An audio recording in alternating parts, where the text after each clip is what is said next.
En aquest videotutorial veurem com podem utilitzar els diccionaris que ens ofereix Internet per tal de poder utilitzar un corrector ortogràfic quan estem introduint text mitjançant un navegador, en aquest cas el Mozilla Firefox, ja sigui al redactar correus electrònics, a l'intervenir en xarxes socials o bé a l'escriure en documents, per exemple, del Google Docs.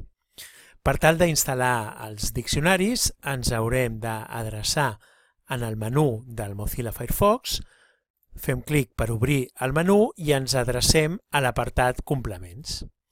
D'aquesta manera, si ens dirigim a l'apartat Extensió, veurem totes les extensions que tenim instal·lades. En aquest cas, el que volem fer és instal·lar un nou complement, en aquest cas el Diccionari de Català. Per tant, ens adrecem a la casella de cerca i introduïm la paraula diccionari. Fem clic a l'opció de cerca i ens apareixeran diferents opcions. En aquest cas, veiem que la primera opció que apareix, el primer resultat, és el Diccionari de Català. Per tant, per instal·lar-lo, ens adreçarem al botó Instal·la i farem clic al seu damunt. D'aquesta manera, se'ns instal·larà aquest complement.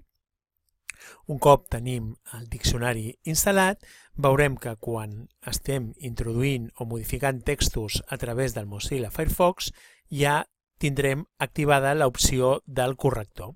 En aquest cas ens indica totes aquelles paraules que no formen part del diccionari que hem instal·lat. D'aquesta manera, si ens posem al seu damunt i obrim el menú de context mitjançant el botó dret del ratolí, veurem que ens ofereix una sèrie d'opcions.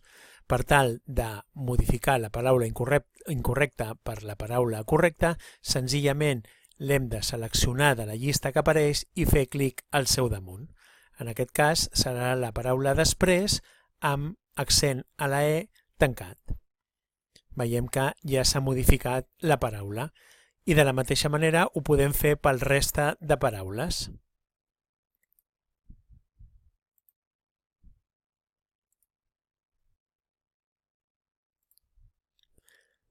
I això és tot.